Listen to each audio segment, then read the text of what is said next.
देखिए, ये सही बात है कि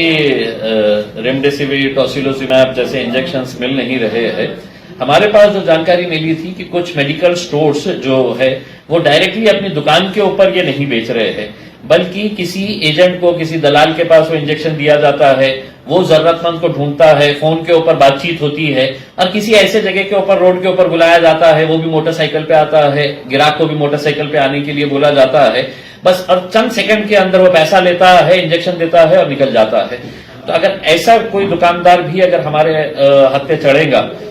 तो हम साफ तरीके से उनको ताकीद कर रहे हैं। पुलिस क्या कार्रवाई करेगी, लेकिन जनता इनका क्या हशर करेगी ये उनको समझ में आएगा। तो अभी भी हम आपको ताकीद कर रहे हैं कि अगर औरंगाबाद में कोई भी ऑक्सीजन हो, इंजेक्शन हो, या एक दो हॉस्पिटल्स के बारे में भी हमको पता चला है कि हॉस्पिटल के भी मेडिकल स्टोर जो है वो ज्यादा दामों के अंदर ये चला रहे हैं, हम हॉस्पिटल फोड़ डालेंगे अगर हम किसी एक हॉस्पिटल के बारे में भी इस तरह की अगर खबर मिलती है तो।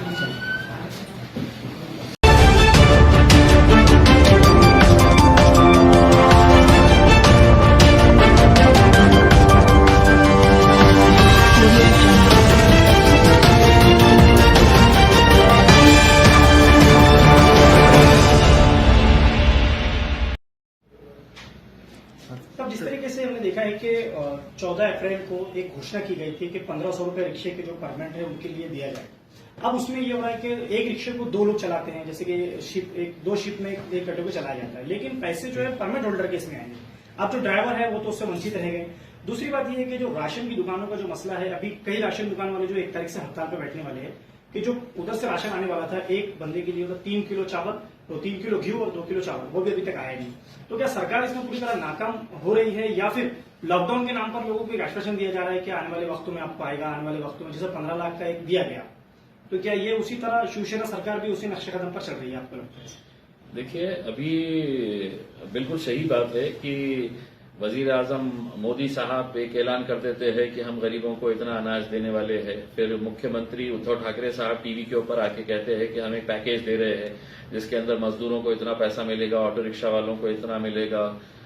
बाकी दूसरे लोगों को इतने अनाज दिया जाएगा करके। लेकिन ये होके भी मेरे हिसाब से, अगर कम से कम मेरे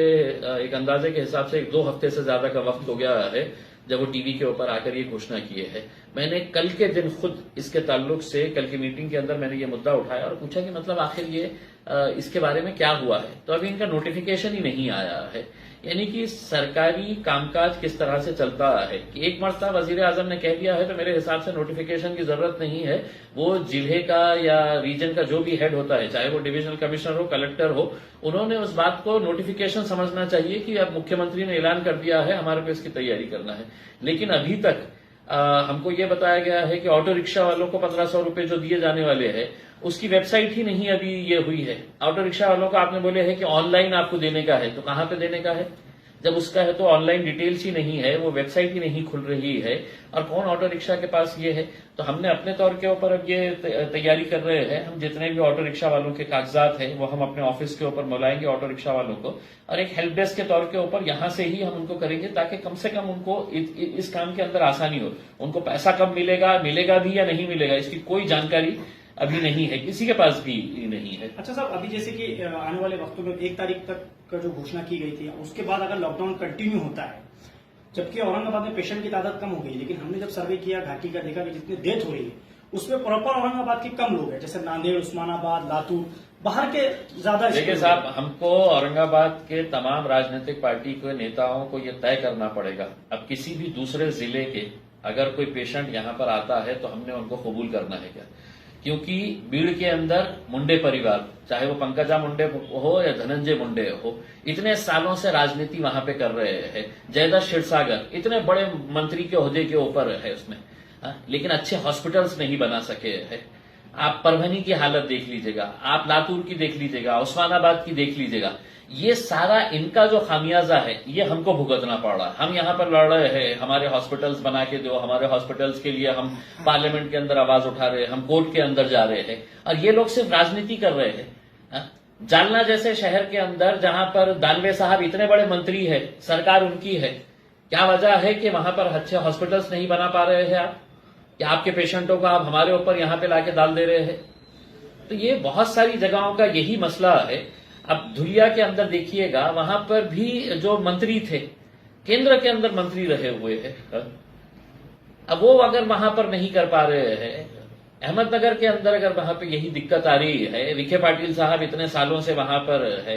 बाड़ा साहब थोराट वहां पर है, अगर अच्छे हॉस्पिटल सरकारी नहीं दे पा रहे हैं, अब सारा बोझ अगर लाके यहाँ पे अगर डाल दे रहे हैं, तो कहीं ना कहीं हमको ये सोचना पड़ेगा कि हमने किस हद तक ये बाहर के पेशेंट्स को, क्योंकि हमारे पेशेंट्स अगर मर रहे हैं तो हमारी प्राथमिकता हमारी जो कॉन्स्टिट्यूएंसी के लोग हैं, हर नेता ने अपनी कॉन्स्टिट्यूएंसी के बारे में अगर ख्याल करा तो किसी के ऊपर, दूसरों के ऊपर बोझ बनने की जरूरत ही नहीं है। लेकिन तुम सिर्फ राजनीति करेंगे, घटिया खेल खेलेंगे, और जब तुम्हारे पेशेंट्स मरने के ऊपर आ गए तो आइए औरंगाबाद के अंदर है तो इनको भर्ती करा दिया जाए। सब अभी जैसे कि हमने देखा है कि आने वाले वक्तों में अब जितना बर्दाश्त करना था जनता बर्दाश्त कर चुकी, हर तरफ से जहाँ हम रिपोर्ट लेने जा रहे हैं, ग्राउंड लेवल पर पता चल रहा है कि लोग बहुत परेशान हैं। अब 1 तारीख से फिर अगर ये आगे बढ़ता है तो क्या वैसी ही पोजीशन रहेगी या? देखिए, अभी तो एक अच्छी बात यह है कि पूरी आवाम ने बहुत अच्छे तरीके से कोऑपरेट किया है, पुलिस ने बहुत अच्छे तरीके से कोऑपरेट किया है, प्रशासन ने बहुत अच्छे तरीके से कोऑपरेट किया है, और इन्हीं के सबके ताउन की वजह से आज औरंगाबाद के अंदर जो केसेस कम हो रहे हैं उसकी वजह यही है कि हर एक ने अपनी जिम्मेदारी को समझते हुए यहां तक आए हैं कि आज हमारे पास केसेस कम हो गए हैं, हमारे पास ऑक्सीजन बहुत अच्छी तरीके से हम लोगों ने यहां पर बना लिए है, रेमडेसिविर हमारे हाथ में नहीं है, ये तो केंद्र सरकार की ये है कि रेमडेसिविर के ताल्लुक से है तो हम कुछ कर नहीं सकते हैं, तो जितनी लड़ाई कर सकते हैं लड़ रहे हैं उसमें। अब यही है कि 1 तारीख के बाद हम भी चाहेंगे कि सरकार इस बारे में और कुछ रियायत दे। देखिए, छोटे छोटे कारोबारी जो लोग रहते हैं उनकी रोजी रोटी है तो इसी 1 महीने के अंदर वो होती है। अब टेलर की दुकान ले लीजिएगा, उसके अंदर बैठते ही 2 टेलर, 3 टेलर, 4 टेलर अगर दुकान के अंदर बैठे हुए हैं, आप उनको बंद कर दे रहे हैं। तो छोटे मोटे कारोबार को थोड़ी सी रियायत दी जाए। हम ये प्रशासन को कहेंगे कि 1 तारीख के बाद कुछ रियायत दी जाए। कोरोना अभी गया नहीं है, लोगों से ये अपील करेंगे कि अपने तौर के ऊपर जो जो एहतियात कर रहे हैं, जो जो अभी तक ताउन देते आए हैं, वो आगे भी देते रहे। सर, जैसे कल आपने बहुत अच्छा एक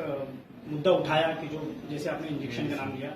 सर होते ही पुलिस हरकत में आई और 6 लोग आज जो है अरेस्ट हुए, 8 लोग अरेस्ट हुए। 8 लोग अरेस्ट हुए सर। तो उसमें आने वाले वक्तों में हो सकता है औरंगाबाद को इसका बहुत बड़ा फायदा हो सकता है, जैसे कि जो कालाबाजारी इंजेक्शन की चल रही है, तो कहीं ना कहीं ऐसा देखिए, मुझे अफसोस है कि ये लोग पहले पुलिस के हाथ में चढ़े। अगर ये हमारे हाथ में चढ़ते तो यकीन मानिए इनका क्या हशर हम करते। मैंने खुद कहा था कि भरे चौराहे के ऊपर इनको पुलिस स्टेशन में ले जाके है तो केस करना एक अलग बात है, लेकिन पुलिस ने इनके कपड़े उतार के नंगा करके इनको सड़क के ऊपर दौड़ाना चाहिए। ये जो लोग पकड़े गए हैं, कि ऐसे वक्त के अंदर कि जब लोग मर रहे हैं और तुम है तो 2 पैसा कमाने के लिए, सोचो अगर तुम्हारे घर में अगर ऐसा मरने के कगार के ऊपर आ गया तो तुम्हारे को अगर कोई ऐसे पैसों के अंदर बेच रहा है तो तुम्हारी क्या हालत रहेगी करके। ये समाज के अंदर ये जो है ये एक नासूर है। ये लोगों को जितना नंगा और जितना जलील किया जा सकता है। मैंने अभी पुलिस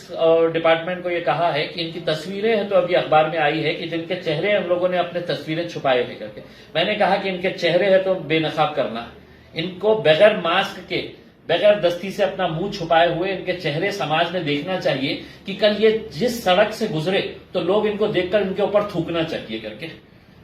और बदनापुर से कोई लड़का पकड़ा गया है जो मुसलमान लड़का है, रमजान के महीने में अगर वो कर रहा है